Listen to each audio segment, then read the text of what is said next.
So recently I was talking to my spiritual director, this priest I see once a month, and basically I was articulating to him this fear that I've had in my heart for a really long time. I'm often worried that I will die not having become the person that I was supposed to be because I was afraid.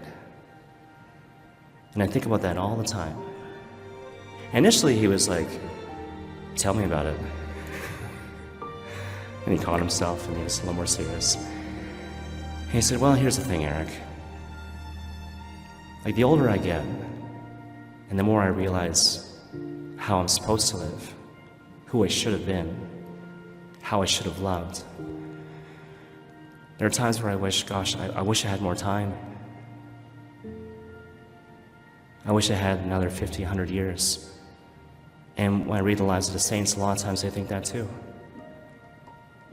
What if I could live my life in a way where I wasn't afraid and I was just living out of the stance of the freedom of loving in the way that I should have loved all along? And sometimes when I think about that, I'm sad and I feel a deep sense of regret and shame and even a certain despair. But then I catch myself and I situate myself in God's will. And I realize what I think God wants is not actually what he wants. Now the whole time he's talking, I'm like nodding, like I understand, but I had no clue what he was talking about. But I didn't want to ask. And then at the end, before the session was over, I thought, no, I gotta ask him. So I said, okay, Father, go back to the thing you said. The thing that you think that God wants is not actually what he wants. What does he want? And he said, well, Eric, don't think of it in terms of wants. Because you hear that, it reeks of like duty and obligation and burden, right? And think of it in terms of, what is God's desire for me? What is God's desire for me? And my aspiration should be to desire what God desires. What does he love? What does he want? What does he take delight in? To love what he loves and to hate what he hates, to enter into the space of God's heart.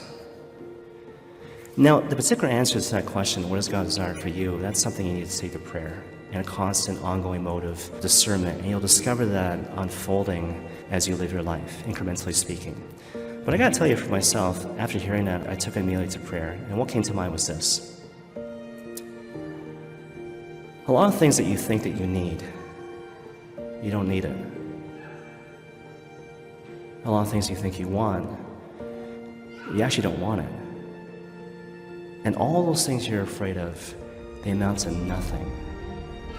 So the invitation is to let go of all those things and surrender to God's love, his mercy, and his grace.